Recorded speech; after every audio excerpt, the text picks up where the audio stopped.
Hello there, this is Phil, and we are talking Star Trek Picard, Episode 1, Season 1. I hope you all saw the episode, as there will be some spoilers. And if you haven't seen it yet, all I can say is watch it because it was actually really decent. So, this will be a quick video, hopefully. I do tend to go on for longer than than I expected sometimes, but this will be a short video. And I want to start by telling you I just watched it. So this is definitely my very first impression of this episode, which, by the way, as usual, I didn't prepare completely. I finished watching this like no more than 5 minutes ago. So forgive me. I'm trying to figure out the name of the video, of the episode. So Star Trek Picard, episode 1. Uh, and the name of the episode is. Give me a second. Dead air. Dead air. Should have done this before. But I am sorry. Remembrance. There we go. Star Trek Picard, episode 1, Remembrance. Out of 10, I give this a strong 8.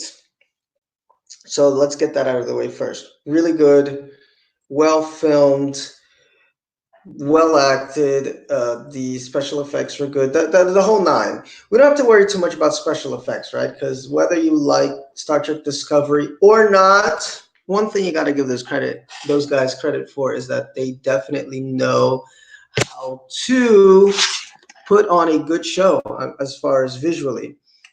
Plot, storyline, all of that, that's another question. But I thought Picard really hit it home. One thing that I wasn't really concerned about, because I kind of figured it would go in this direction, is the pacing. Because Star Trek Discovery, and by the way, I say this as someone that actually likes Star Trek Discovery. I think it's getting better every season. Only been 2 seasons, but it's kind of finding its way, finding a balance between quiet character moments and the frenetic show that it is. But it's a very frenetic show, and I think it's supposed to be that way. It's supposed to be for the younger crowd, to kind of capture the 20 somethings that can't sit through an episode of Star Trek the original series, or Star Trek TNG, or any of those Star Treks from the 90s, that, for the love of God, they're slow. It's a slower pace. It's a different type of television back then.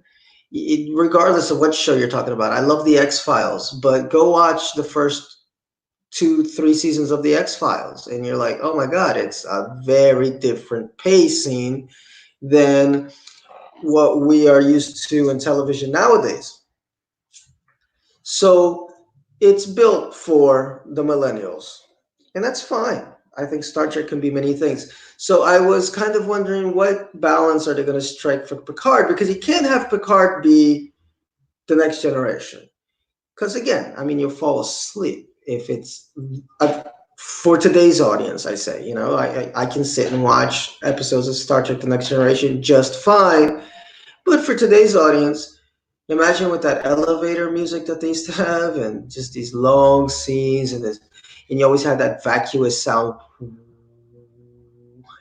in the background as the ship is moving through space.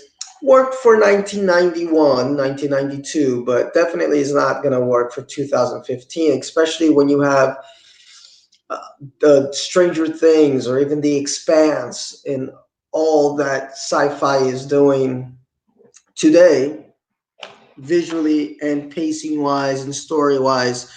Even Doctor Who, I guess you could throw in the mix. It's just not something that would work. So I'm glad that they were able to strike a really good balance, give Patrick Stewart his moments to breathe and to say his lines at his pace. And I gotta say this, man, he sounds old. Oh my goodness. His voice is kind of going. It got to be not super distracting.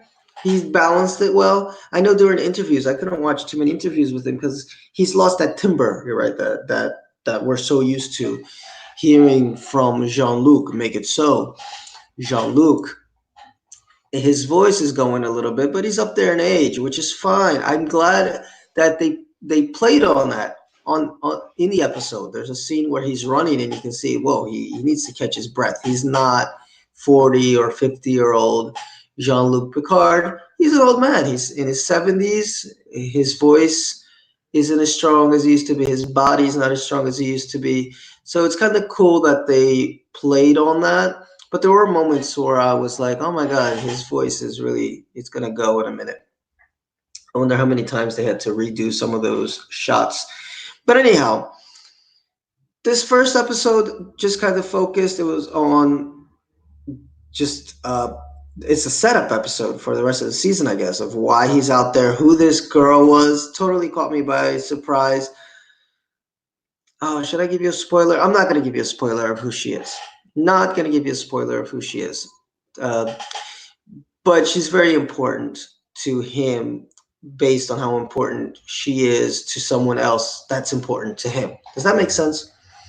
Although, you know what? At the beginning of the episode, I said there would be spoilers. So the people that haven't watched are probably not listening. So that it's Data's daughter, which they haven't gone into deep explanation of how it is that Data was able to make this daughter, or who was able to make the daughter based on Data's schematics or whatever, because this is more than 20 years later and she's a young girl. So obviously Data is definitely dead, which I like that they did that. I was wondering what they would do with Brent Spiner, if they would figure out some way to bring him back to life. I'm glad they didn't. I'm glad they kept it very real, very much. He died in Star Trek Nemesis. So all the scenes that you see with Brent Spiner are in dream sequences, but they're beautifully done. And if he becomes this constant guardian for Picard throughout however long this show will run, I guess they've signed on to a second season. Whoopi's back, Guinan, probably my favorite character, the reason I started watching Star Trek The Next Generation. So glad she's back. I guess maybe they'll do 3 seasons. I don't know how long Patrick Stewart wants to commit to these long ruling film schedules. But anyway, that was the first thing that I wanted to say, is the pacing, the balance, everything was just fine. It was way slower and way more methodical than Star Trek Discovery, which is great. But at the same time, there were action scenes. It moved along rather well. They were able to make it fit into today's serialized version of TV. Remember, TNG had that horrible reset button. No reset button here. So it'll be so cool to see Picard actually develop throughout the season, which we got to see it somewhat, obviously, in the original run of TNG, but not on such a deep level. It's just, okay, this year he's a little bit more ballsy, not baldy, ballsy. Or this year we've toned him down a little bit because of, I don't know, something that happened in last season. So he's a little bit more toned down. So it wasn't the character arcs that we expect to see nowadays from episode 1 to episode 10. How has this character changed? So that'll be so exciting to see for me, because I really like the character. It took me a while to warm up to Jean-Luc Picard. I'm a TOS fan. I got into Star Trek, like, I don't even remember when. I was probably like 6 or 7. TOS is my deal. Took me a while to get into TNG, mainly because going from Kirk to Picard, man, that's a shift. Especially in the early seasons, Picard was just like, he didn't come off as warm and didn't come off as adventurous, didn't come off as any. It took me a while to understand that Picard was supposed to be just the father figure, and then you grow to appreciate him. Obviously, it's a tie, Kirk Picard. Although personally, I prefer Kirk, but anybody's no hate there. Anyway, so moving forward, they really showed that they really showed that the show has a lot of places to go. Ooh, I'm rhyming here. Anyway, and a lot of exciting places to go. I'm really curious about why it is that the Romulans are in a Borg cube. What happened to the Borg? When you saw coming up this season on Picard, they did show a Borg, so that's interesting. Obviously, Seven of Nine is gonna play a big part, and Hugh from iBorg is gonna play a big part. So the Borg are there somehow, some way. Let's see in what way and how the Romulans are tied into that. I kind of did like this whole thing with the synthetics and that they just went haywire. I haven't seen the short trek. I think there's a short trek that deals with this a little bit, and maybe it ties in. Haven't watched it yet, so if anybody's seen it, you can let me know if you think that was a good connection. But otherwise, really good. It felt like Star Trek, but also felt very modern. So those Discovery haters, if or people that just don't like Discovery that much because it doesn't feel like Star Trek, feels more like who knows what, or the ones that don't like the Kelvin movies because it's more Star Wars than Star Trek. I don't know if that would be a legitimate complaint for Star Trek Picard. It definitely felt like, hey, we just took a long break. Obviously, we modernized a little bit as far as camera angles, as far as lighting, as far as some of the action sequences. Obviously, modernized, but it felt like I just slipped on an old glove that maybe just got tailored a little bit. Maybe an old coat would be a better analogy that I really love, but I just needed to get it tailored a little bit. Maybe tighten the sides a little bit more because we don't do the wide hip coats anymore. That went out of style, but it's still the same coat. So I like that about the show. Looking forward to it. Looking forward to the next episode. I got really pumped about what's coming up this season. And Patrick Stewart was great. I mean, he was Picard. He just got slipped right back in there. Like the only thing, like I said, is his voice is distracting, but I guess I'll get used to it. I mean, he's an old man now, so I'm not saying that as a negative. It's just kind of shocking. Like, oh man, he really sounds like he aged, and it took me a little bit by surprise because Patrick Stewart is one of those actors that people would always say, man, this guy doesn't age, this guy doesn't age, this guy doesn't age. And it didn't seem like he did for a very long time. So maybe, I mean, Days of Future Past, you could see that on his face that he was getting there. And even obviously in Logan, but I think his voice was still there. But this, he just, oh yeah, like he hit that barrier, whatever that is, that gets you into old age. Took him a while, but he definitely looks and feels like an old man. But he's still charismatic and he's still able to carry a show, which is incredible. So, hooray! Those that believe in gray power, power to the old people, hooray that a 70 plus, I don't know how old he is, 76, 70 something. I think he's a little bit younger than William Shatner. Although William Shatner, like, I don't know what's up with him. He just stays young in energy, voice, everything. But cool that this elderly man, the statesperson for Star Trek, is able to carry the show.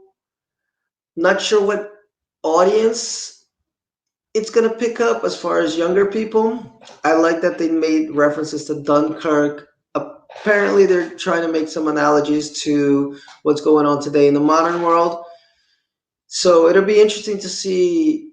I don't know if Amazon does analytics, like who's watching. Obviously, all the TNG fans, I think they're not going to be that upset. I think they're going to enjoy it. It's not going to be as much of a shock to get the older fans into this show as it was to get the older fans to get into Star Trek Discovery. I think Star Trek Discovery definitely is aiming for a new audience. They want to build because old fans die. We're not going to be around forever. And for what it's worth, man, perfect. I think it was a great marketing move. You got to start like that. You got to open with a bang. Like if this had been the first Star Trek show that came out after over 20 some years, I forgot when did well, it wasn't that long, right? I think 2004 Star Trek Enterprise went off there, but it's still a long time.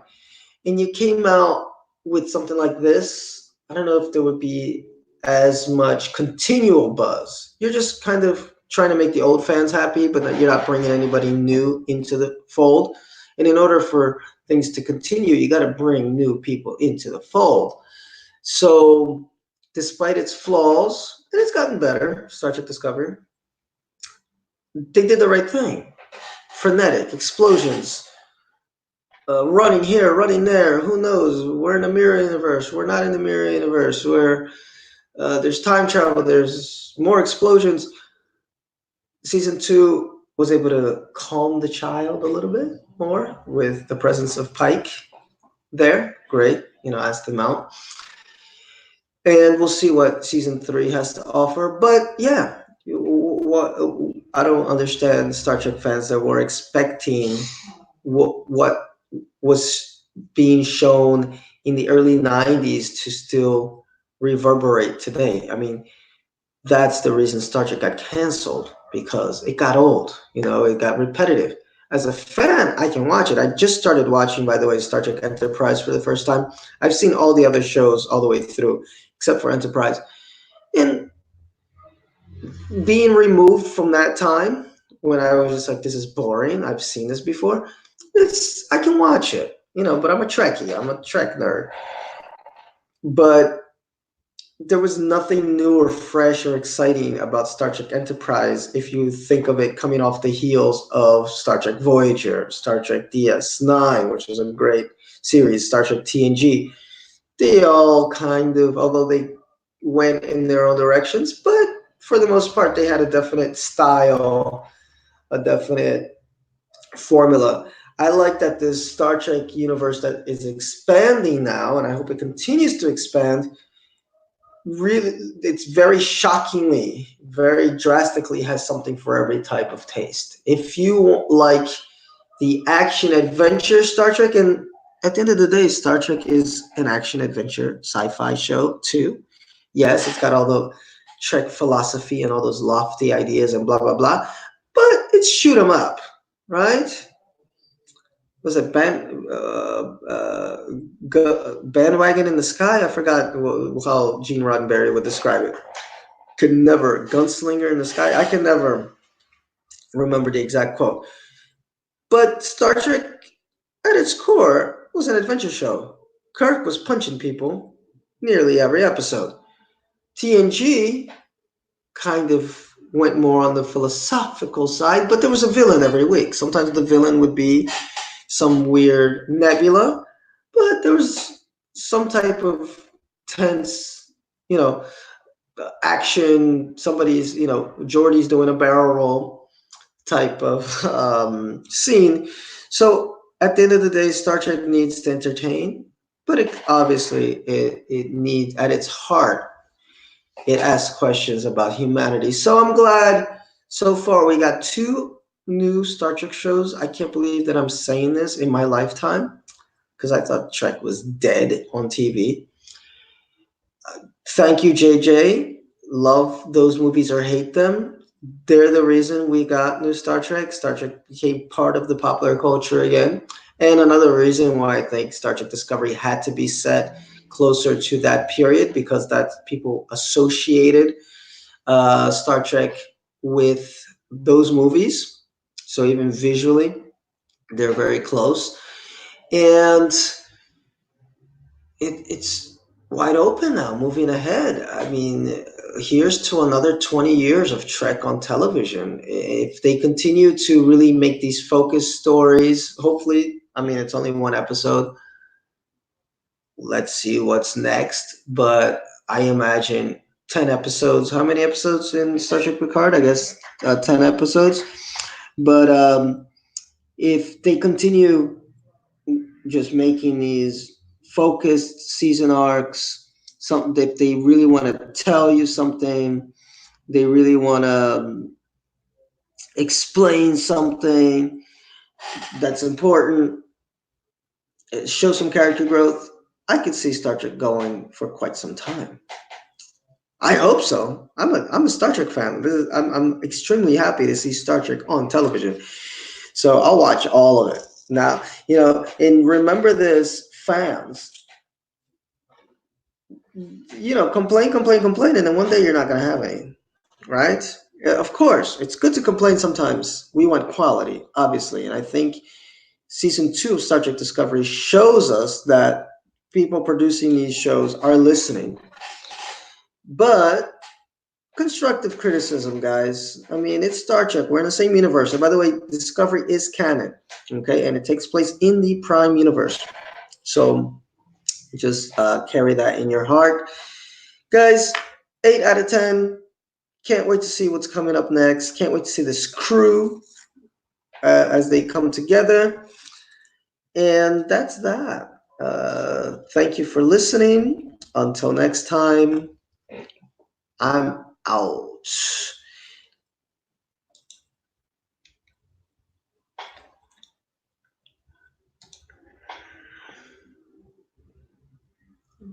And broadcast.